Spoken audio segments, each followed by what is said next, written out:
about the recent incident involving 2 of our MPD officers and a citizen that was involved in a catastrophic crash this morning, a fatal crash.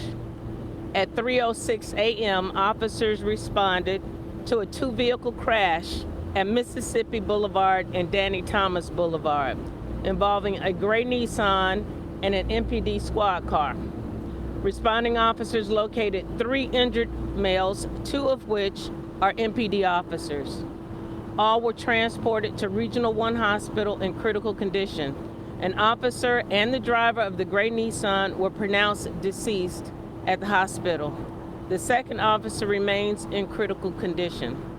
The preliminary investigation revealed the driver of the gray Nissan was also suffering from a gunshot wound. The cause of the crash and the location of the initial shooting are still under investigation. At this time, the Tennessee Highway Patrol has been contacted to investigate the collision, the actual vehicular accident, and the MPD's Homicide Bureau will investigate the shooting.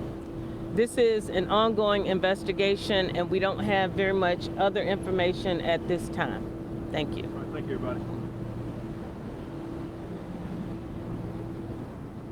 All right, what you just watched there was Interim Police Chief C.J. Davis giving an update on this breaking news that we've been following for you all morning long before Good Morning America aired. What we know so far from the Interim Police Chief there is that at around 3:06 this morning, there was a deadly crash involving 2 officers and 1 person at Mississippi Boulevard and Danny Thomas. What you're looking at is video of that scene, what our crews got there.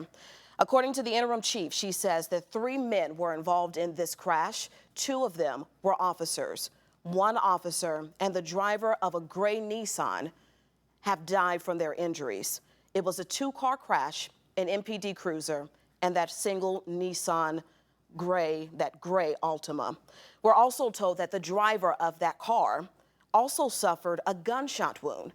But police are still investigating how that happened, where that original shooting took place. The other officer, the 3rd man, is still seriously injured and hopefully on the path to recovery.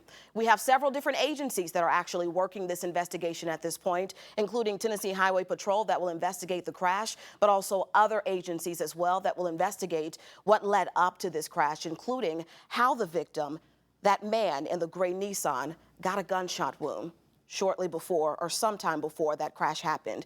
We've been covering all of this live. That press conference was right outside of Regional 1 where that one officer, that remaining officer, is still recovering and being treated. Our Leah Williams has been live out there at Regional 1 just following this big and breaking story. But our Stephen Pimpo is standing by and getting ready for a report. He's been there at that scene this morning at Mississippi Boulevard and Danny Thomas. And one thing we can say is that if you have to get up and out the door this morning, that will probably impact your morning commute still, because it is such a large and growing crime scene. They've been backing everyone out of that area for the past several hours. Again, this all happened at 3:06. Let's go now to our Stephen Pimpo this morning with an update on his end. Stephen, what do you know?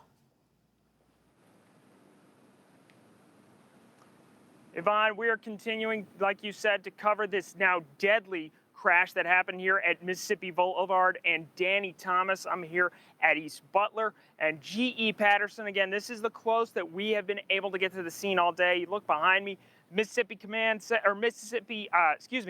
Police Command Center still on the scene here. You can see these screens that have been set up to kind of block the scene from our view. We're not sure what the reasoning is behind that, but it's behind those screens that the police car that crashed into the civilian car, the 2 cars that crashed into each other, that Chief Davis described as a catastrophic crash. Now, if you look at this video that we shot this morning, you can see why that word catastrophic was used. It was just a hectic scene that ABC 24 cameras captured, sirens all over the place, firefighters working to get those who were injured in this crash out of the cars that they were involved in. Serious damage done to both the Memphis police cruiser and that gray Nissan. As we were just told, that Interim Chief C.J. Davis saying that the driver of that Nissan was suffering from a gunshot wound, and they will be investigating that. Now, as I said, this scene keeps expanding. That may be out of precaution for first responder safety. We're not sure. We've been told that it goes as far back as East Georgia and Danny Thomas. Yvonne, back to you. Stephen, thank you so much for staying on top of that.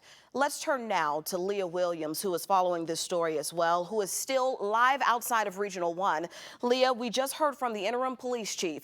Give us an update on that one officer that is still in the hospital right now.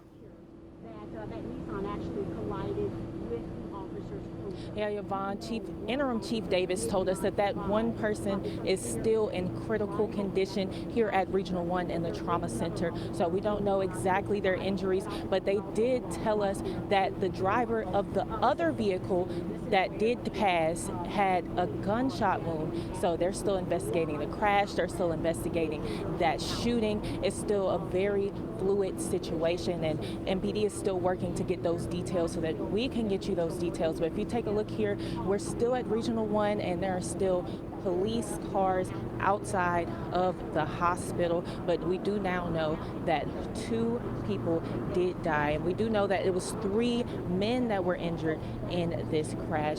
Now again, MPD is still investigating the cause of the crash, and they're still investigating the cause of the shooting because they said the driver of the Nissan did have a gunshot wound. So again, still developing this story today, and we'll keep you updated as we continue getting more updates on this situation.